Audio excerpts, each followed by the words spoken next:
ಎಲ್ಲರಿಗೂ ನಮಸ್ಕಾರ ಸ್ನೇಹಿತರೆ. ಸೌಭಾಗ್ಯ ಯೋಗ, ರುಚಕ ಯೋಗ ಸೇರಿದಂತೆ ಅನೇಕ ಪರಿಣಾಮಕಾರಿ ಯೋಗಗಳು ರೂಪುಗೊಳ್ಳುತ್ತಿವೆ. ಇದರಿಂದಾಗಿ 5 ರಾಶಿಗಳಿಗೆ ಪ್ರಯೋಜನಕಾರಿಯಾಗಲಿದೆ. ಯಾವ 5 ರಾಶಿಗಳು ಶಿವನ ಅನುಗ್ರಹಕ್ಕೆ ಪಾತ್ರರಾಗಲಿದೆ? ಈ ರಾಶಿಗಳಿಗೆ ಹೇಗಿರುತ್ತದೆ ಎಂದು ನೋಡೋಣ ಬನ್ನಿ. ಚಂದ್ರನು ಮೇಷ ರಾಶಿಯಲ್ಲಿ ಸಂಚರಿಸಲಿದ್ದಾನೆ. ಜೊತೆಗೆ ಇಂದಿನ ದಿನ ಅನೇಕ ಶುಭ ಸಂಯೋಜನೆಯು ರೂಪುಗೊಳ್ಳುತ್ತಿದೆ. ಇದು ಈ ದಿನದ ಮಹತ್ವವನ್ನು ಇನ್ನಷ್ಟು ಹೆಚ್ಚಿಸಿದೆ.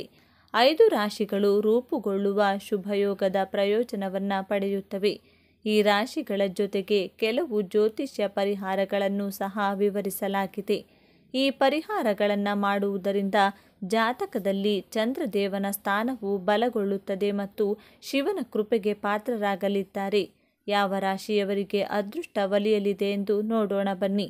ಅದಕ್ಕೂ ಮುನ್ನ ನೀವಿನ್ನು ಚಾನಲ್ಗೆ ಸಬ್ಸ್ಕ್ರೈಬ್ ಆಗಿಲ್ಲ ಅಂದರೆ ಈಗಲೇ ಸಬ್ಸ್ಕ್ರೈಬ್ ಆಗಿ, ಹಾಗೆ ವಿಡಿಯೋಗೆ ಲೈಕ್ ಮಾಡಿ, ವಿಡಿಯೋ ಸ್ಕಿಪ್ ಮಾಡದೆ ಕೊನೆ ತನಕ ನೋಡಿ. ಮೇಷ ರಾಶಿಯವರಿಗೆ ಲಾಭದಾಯಕವಾಗಿರಲಿದೆ. ನಿಮಗೆ ಸ್ನೇಹಿತರೊಂದಿಗೆ ದೂರ ಪ್ರಯಾಣದ ಯೋಗವಿದೆ. ಕೆಲಸದಲ್ಲಿರುವವರು ಬಡ್ತಿ ಪಡೆಯಬಹುದು ಮತ್ತು ನಿಮ್ಮ ಆದಾಯ ಹೆಚ್ಚಾಗಬಹುದು. ನಾಳೆ ನಿಮ್ಮ ಕಾರ್ಯಗಳು ಪೂರ್ಣಗೊಳ್ಳುವುದರಿಂದ ನೀವು ಸಂತೋಷದಿಂದಿರುವಿರಿ. ಹೂಡಿಕೆಯಿಂದ ಧನ ಲಾಭವಾಗಬಹುದು ಮತ್ತು ನೀವು ಸಾಲವನ್ನು ಹಿಂತಿರುಗಿಸುವಲ್ಲಿ ಸಫಲರಾಗುವಿರಿ. ವ್ಯಾಪಾರಿಗಳಿಗೆ ಹೊಸ ಅವಕಾಶಗಳು ಲಭಿಸುವುದರೊಂದಿಗೆ ಹೆಚ್ಚು ಲಾಭ ಪಡೆಯುವಿರಿ. ಮನೆಯಲ್ಲಿ ಸುಖ ಶಾಂತಿ ನೆಲೆಸುವುದು. ಸಂಜೆ ನಿಮ್ಮ ಸಂಗಾತಿಯೊಂದಿಗೆ ಭವಿಷ್ಯದ ಬಗ್ಗೆ ಯೋಚಿಸಬಹುದು. ಈ ಸಮಯದಲ್ಲಿ ಕೆಲಸ ಕಾರ್ಯಗಳಲ್ಲಿ ಉತ್ತಮವಾದ ಬೆಳವಣಿಗೆ ಕಂಡುಬರಲಿದೆ. ಆದರೆ ನಿಮ್ಮ ನಾಲಿಗೆಯ ಮೇಲೆ ಸ್ವಲ್ಪ ಮಟ್ಟಿಗೆ ಹೆಚ್ಚಿನ ಹಿಡಿತವನ್ನು ಇಟ್ಟುಕೊಳ್ಳಬೇಕಾದ ಅಗತ್ಯವಿದೆ. ಮೇಷ ರಾಶಿಯವರಿಗೆ ಸಂದರ್ಭದಲ್ಲಿ ಯಶಸ್ಸನ್ನು ಪಡೆದುಕೊಳ್ಳಬೇಕಾದರೆ ಹೆಚ್ಚಾದ ಪರಿಶ್ರಮವನ್ನು ಮಾಡಬೇಕಾಗಿರುತ್ತದೆ.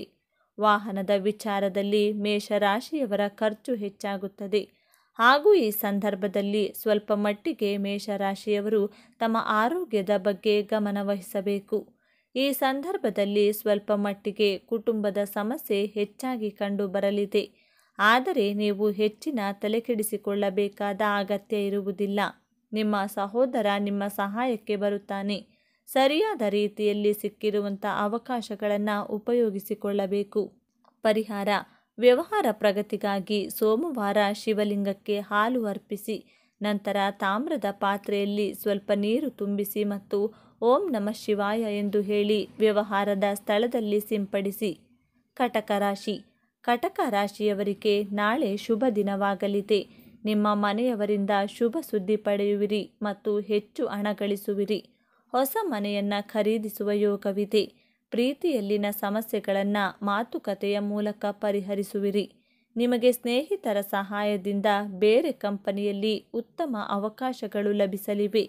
ನಿಮ್ಮ ಸಂಗಾತಿಯೊಂದಿಗಿನ ಸಂಬಂಧ ಬಲಗೊಳ್ಳುವುದು. ಸಂಜೆ ನಿಮ್ಮ ಪ್ರೀತಿ ಪಾತ್ರರನ್ನು ಭೇಟಿಯಾಗುವುದರಿಂದ ಸಂತೋಷ ಹೊಂದುವಿರಿ. ಕೆಲಸದಿಂದ ಮತ್ತೊಂದು ಕೆಲಸಕ್ಕೆ ಹೋಗುವಂಥ ಸಾಧ್ಯತೆ ಇರುತ್ತದೆ ಹಾಗೂ ಈ ಸಮಯದಲ್ಲಿ ಕರ್ಕ ರಾಶಿಯವರು ಸ್ವಲ್ಪ ಮಟ್ಟಿಗೆ ಬೇಸರವನ್ನು ಹೊಂದಿರಬಹುದಾಗಿದೆ. ಈ ಸಮಯದಲ್ಲಿ ಕರ್ಕ ರಾಶಿಯವರ ಜೀವನದಲ್ಲಿ ಸ್ವಲ್ಪ ಮಟ್ಟಿಗೆ ಖರ್ಚುಗಳು ಹೆಚ್ಚಾಗಲಿವೆ ಹಾಗೂ ನಿಮ್ಮ ಮಗ ಅಥವಾ ಮಗಳ ಕಡೆಯಿಂದ ಒಂದು ಗುಡ್ ನ್ಯೂಸ್ ನಿಮಗೆ ಸಿಗಲಿದೆ.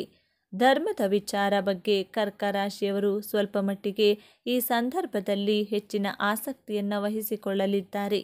ಧರ್ಮೋ ರಕ್ಷತಿ ರಕ್ಷಿತಃ ಎನ್ನುವಂಥ ವಾಕ್ಯದ ಅಡಿಯಲ್ಲಿ ನೀವು ಜೀವನ ನಡೆಸಲಿದ್ದೀರಿ. ಪರಿಹಾರ: ಶಿವಲಿಂಗದ ಮೇಲೆ ನೀರಿನೊಂದಿಗೆ ಬೆರೆಸಿದ ಕಪ್ಪು ಎಳ್ಳನ್ನು ಅರ್ಪಿಸಿ ಮತ್ತು ಮಹಾಮೃತ್ಯುಂಜಯ ಮಂತ್ರವನ್ನು ಪಠಿಸಿ. ತುಲಾ ರಾಶಿಯವರಿಗೆ ಈ ದಿನ ವಿಶೇಷವಾಗಿರಲಿದೆ. ಅದೃಷ್ಟದ ಸಹಾಯದಿಂದಾಗಿ ನಿಮ್ಮ ಗೌರವ ಮತ್ತು ಖ್ಯಾತಿ ಹೆಚ್ಚಾಗಲಿದೆ ಮತ್ತು ನಿಮ್ಮ ಅಪೂರ್ಣ ಕೆಲಸಗಳು ಪೂರ್ಣಗೊಳ್ಳಲಿದೆ. ಆರೋಗ್ಯದಲ್ಲಿನ ಸಮಸ್ಯೆಗಳೆಲ್ಲ ದೂರವಾಗಿ ನಿಮ್ಮ ಆರೋಗ್ಯ ಸುಧಾರಿಸುವುದು ಮತ್ತು ನೀವು ಮಾನಸಿಕ ಮತ್ತು ಶಾರೀರಿಕವಾಗಿ ಬಲಗೊಳ್ಳುತ್ತೀರಿ. ಕುಟುಂಬದವರೊಂದಿಗಿನ ಪ್ರೀತಿ ಮತ್ತು ಸಂತೋಷ ಹೆಚ್ಚಾಗುವುದು. ನೀವು ಯಶಸ್ಸು ಮತ್ತು ಸಂಬಳದಲ್ಲಿ ಹೆಚ್ಚಳವನ್ನು ಗಳಿಸುವಿರಿ. ಹೂಡಿಕೆಯಿಂದ ಉತ್ತಮ ಲಾಭ ಪಡೆಯುವಿರಿ. ನಿಮ್ಮ ಎಲ್ಲ ಕೆಲಸಗಳು ಪೂರ್ಣಗೊಳ್ಳುವುದರಿಂದ ಸಂತೋಷದ ಜೀವನ ನಿಮ್ಮದಾಗುವುದು. ಈ ಸಂದರ್ಭದಲ್ಲಿ ನಿಮ್ಮ ಮನಸ್ಸಿನಲ್ಲಿ ಸಾಕಷ್ಟು ಕಳವಳಗಳು ಮೂಡುತ್ತಿರಬಹುದು. ಆದರೆ ಆದಷ್ಟು ನಿಮ್ಮ ಮಾನಸಿಕ ಆರೋಗ್ಯವನ್ನು ಕಾಪಾಡಿಟ್ಟುಕೊಳ್ಳುವುದು ಒಳ್ಳೆಯದು. ಮನೆಯಲ್ಲಿ ಈ ಸಂದರ್ಭದಲ್ಲಿ ಧಾರ್ಮಿಕ ಕಾರ್ಯಕ್ರಮಗಳನ್ನು ಹಮ್ಮಿಕೊಳ್ಳುತ್ತಾರೆ ಹಾಗೂ ನೀವು ಅದರಿಂದ ಭಾಗವಹಿಸುವ ಮೂಲಕ ಪುಣ್ಯ ಸಂಪಾದನೆಯನ್ನು ಮಾಡಬಹುದು. ಉತ್ತಮ ರೀತಿಯಲ್ಲಿ ತಮ್ಮ ಉದ್ಯೋಗ ಕ್ಷೇತ್ರದಲ್ಲಿ ಕೆಲಸ ಮಾಡುತ್ತಿರುವಂಥ ಉದ್ಯೋಗಿಗಳಿಗೆ ಕಂಪನಿ ಇನ್ನಷ್ಟು ಉತ್ತಮ ಜವಾಬ್ದಾರಿಗಳನ್ನು ವಿಧಿಸುವಂತಹ ಹಾಗೂ ಹೆಚ್ಚಿನ ಪ್ರಮೋಷನ್ ಪಡೆದುಕೊಳ್ಳುವಂಥ ಅವಕಾಶವನ್ನು ಕೂಡ ಈ ಸಂದರ್ಭದಲ್ಲಿ ನೀಡಲಿದೆ. ಪರಿಹಾರ: ಆಸೆಗಳ ಈಡೇರಿಕೆಗಾಗಿ ಸೋಮವಾರ ಉಪವಾಸ ಮಾಡಿ ಮತ್ತು ಶಿವಲಿಂಗದ ಮೇಲೆ ಜೇನುತುಪ್ಪ, ತುಪ್ಪ, ಹಾಲು, ಕಪ್ಪು ಎಳ್ಳು ಇವುಗಳಲ್ಲಿ ಯಾವುದಾದರೂ ಒಂದನ್ನು ಅರ್ಪಿಸಿ. ಮಕರ ರಾಶಿ: ನಾಳೆ ಮಕರ ರಾಶಿಯವರಿಗೆ ಶುಭ ಫಲಗಳು ಲಭಿಸುವುದು. ನಿಮಗೆ ಒಡಹುಟ್ಟಿದವರಿಂದ ಸಂಪೂರ್ಣ ಬೆಂಬಲ ಲಭಿಸುವುದು ಮತ್ತು ನಿಮ್ಮ ಆದಾಯ ಹೆಚ್ಚಾಗುವುದು. ದೂರದಲ್ಲಿರುವ ಕುಟುಂಬದವರಿಂದ ಶುಭ ಸುದ್ದಿ ಸಿಗುವುದು ಮತ್ತು ಧಾರ್ಮಿಕ ಕೆಲಸಗಳಲ್ಲಿ ಭಾಗವಹಿಸುವುದರಿಂದ ಮಾನಸಿಕ ಶಾಂತಿಯನ್ನು ಪಡೆಯುವಿರಿ. ನಿಮ್ಮ ಕೆಲಸವನ್ನು ನೋಡಿ ನಿಮ್ಮ ಹಿರಿಯ ಅಧಿಕಾರಿಗಳು ಸಂತೋಷ ಪಡುವರು. ಕೆಲಸದಲ್ಲಿರುವವರು ಯಶಸ್ಸು ಪಡೆಯುವರು ಮತ್ತು ಹೂಡಿಕೆ ಮಾಡಲು ಈ ದಿನ ಉತ್ತಮವಾಗಿದೆ. ಮನೆಯವರ ಮತ್ತು ನಿಮ್ಮ ಪ್ರೀತಿ ಪಾತ್ರರ ವಿಶ್ವಾಸವನ್ನು ನೀವು ಪಡೆಯುತ್ತೀರಿ ಹಾಗೂ ಬೇರೆಯವರಿಗೆ ಸಹಾಯ ಮಾಡಲು ಸಿದ್ಧರಿರುತ್ತೀರಿ. ನಿಮಗೆ ವಿವಾಹವಾಗುವ ಯೋಗವಿದೆ. ಸಂಜೆ ಮನೆಯ ಮಕ್ಕಳೊಂದಿಗೆ ಶಾಪಿಂಗ್ಗೆ ಹೋಗಬಹುದು. ಈ ಸಂದರ್ಭದಲ್ಲಿ ದೇವರ ಕಾರ್ಯದಿಂದಾಗಿ ಮಕರ ರಾಶಿಯವರ ಜೀವನದಲ್ಲಿ ಮಂಗಳಕರ ಕ್ಷಣಗಳು ಕಾಣಬಹುದಾಗಿದೆ. ಈ ಸಂದರ್ಭದಲ್ಲಿ ವ್ಯಾಪಾರಸ್ಥರು ಸಂಪೂರ್ಣವಾಗಿ ತಮ್ಮ ವ್ಯಾಪಾರದಲ್ಲಿ ಮುಳುಗಿಕೊಂಡಿರುತ್ತಾರೆ ಹಾಗೂ ಮನೆಯವರಿಗೆ ಫೋನ್ ಮಾಡುವಷ್ಟು ಕೂಡ ಅವರ ಬಳಿ ಸಮಯ ಉಳಿದುಕೊಂಡಿರುವುದಿಲ್ಲ. ಈ ಸಂದರ್ಭದಲ್ಲಿ ಕುಟುಂಬಸ್ಥರ ಜೊತೆಗೆ ಮತ್ತೊಮ್ಮೆ ನೀವು ಒಂದಾಗುವಂತಹ ಸಾಧ್ಯತೆ ಇದೆ. ಇನ್ನು ಮದುವೆಯಾಗಿರುವಂಥ ದಂಪತಿಗಳಿಗೆ ಈ ಸಂದರ್ಭದಲ್ಲಿ ಕಷ್ಟ ಆಗಿರಲಿದೆ. ಈ ಸಂದರ್ಭದಲ್ಲಿ ಹಣದ ವಿಚಾರದಲ್ಲಿ ಯಾವುದೇ ರೀತಿಯ ಸಮಸ್ಯೆಗಳು ನಿಮ್ಮನ್ನು ಕಾಡುವುದಿಲ್ಲ. ಈ ಸಂದರ್ಭದಲ್ಲಿ ಸಂತಾನದ ವಿಚಾರದಲ್ಲಿ ಸ್ವಲ್ಪ ಮಟ್ಟಿಗೆ ಕಷ್ಟಪಡಬೇಕಾದ ಅಗತ್ಯವಿರುತ್ತದೆ. ಆದರೆ ದೇವರ ಆಶೀರ್ವಾದದಿಂದಾಗಿ ಎಲ್ಲ ಸಲೀಸಾಗಿ ನಡೆಯಲಿದೆ. ಪರಿಹಾರ: ಶುಭ ಫಲಿತಾಂಶಗಳನ್ನು ಪಡೆಯಲು ಶಿವ ದೇವಾಲಯದಲ್ಲಿ ಬೆಳಿಗ್ಗೆ ಮತ್ತು ಸಂಜೆ ಶಿವ ಚಾಲಿಸವನ್ನು ಪಠಿಸಿ. ಮೀನರಾಶಿ: ಮೀನರಾಶಿಯವರಿಗೆ ಅತ್ಯುತ್ತಮವಾಗಿರಲಿದೆ. ಶಿವನ ಕೃಪೆಯಿಂದ ನಿಮಗೆ ಹಠಾತ್ ಧನ ಲಾಭವಾಗಲಿದೆ ಮತ್ತು ನಿಮ್ಮ ಜೀವನದಲ್ಲಿನ ಸಮಸ್ಯೆಗಳೆಲ್ಲ ದೂರವಾಗುವುದು. ಕೆಲಸ ಹುಡುಕುತ್ತಿರುವವರಿಗೆ ಉತ್ತಮ ಅವಕಾಶಗಳು ಲಭಿಸುವುದು.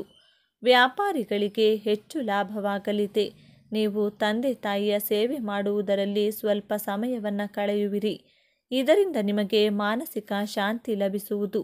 ಕೆಲಸದಲ್ಲಿರುವವರಿಗೆ ಬೇರೆ ಕಂಪನಿಯಿಂದ ಉತ್ತಮ ಅವಕಾಶಗಳು ಲಭಿಸುವುದು. ನ್ಯಾಯಾಲಯದ ಪ್ರಕರಣಗಳಲ್ಲಿ ತೀರ್ಪು ನಿಮ್ಮ ಪರವಾಗಿರಬಹುದು. ಸ್ನೇಹಿತರೊಂದಿಗೆ ಸುತ್ತಾಡುವ ಅವಕಾಶ ಲಭಿಸುವುದರಿಂದ ನೀವು ಸಂತೋಷದಿಂದಿರುವಿರಿ. ಈ ಸಮಯದಲ್ಲಿ ಮೀನರಾಶಿಯವರು ತಮ್ಮ ಜೀವನದಲ್ಲಿರುವಂಥ ಪ್ರತಿಯೊಂದು ಮಜಲುಗಳನ್ನು ಕೂಡ ಇವರು ಅರ್ಥ ಮಾಡಿಕೊಂಡಿರುತ್ತಾರೆ. ಇವರು ಅತ್ಯಂತ ಮೃದುವಾಗಿ ಮಾತನಾಡುತ್ತಾರೆ. ಹೀಗಾಗಿ ಅವರ ಜೊತೆ ಮಾತನಾಡುವುದು ಕೂಡ ಸುಲಭ. ವಿಶೇಷ ಎನ್ನುವ ರೀತಿಯಲ್ಲಿ ಆತ್ಮವಿಶ್ವಾಸ ಕೂಡ ಈ ಸಂದರ್ಭದಲ್ಲಿ ಸ್ವಲ್ಪ ಮಟ್ಟಿಗೆ ಕಡಿಮೆಯಾಗಲಿದೆ. ಇನ್ನು ಕುಟುಂಬದ ನಡುವೆ ಯಾವುದೋ ಒಂದು ವಸ್ತು ಅಥವಾ ವಿಚಾರದ ನಿರ್ಧಾರದ ಬಗ್ಗೆ ಸ್ವಲ್ಪ ಮಟ್ಟಿಗೆ ಜಗಳ ಆಗುವ ಸಾಧ್ಯತೆ ಇದೆ.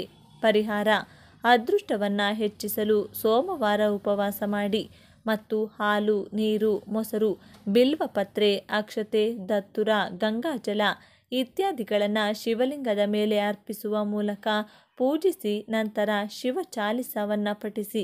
ಸ್ನೇಹಿತರೆ, ಈ ಮಾಹಿತಿ ನಿಮಗೆ ಇಷ್ಟವಾಗಿದ್ದಲ್ಲಿ ದಯವಿಟ್ಟು ಶೇರ್ ಮಾಡಿ, ಲೈಕ್ ಮಾಡಿ ಮತ್ತು ನಮ್ಮ ಚಾನಲ್ಗೆ ಸಬ್ಸ್ಕ್ರೈಬ್ ಆಗಿ.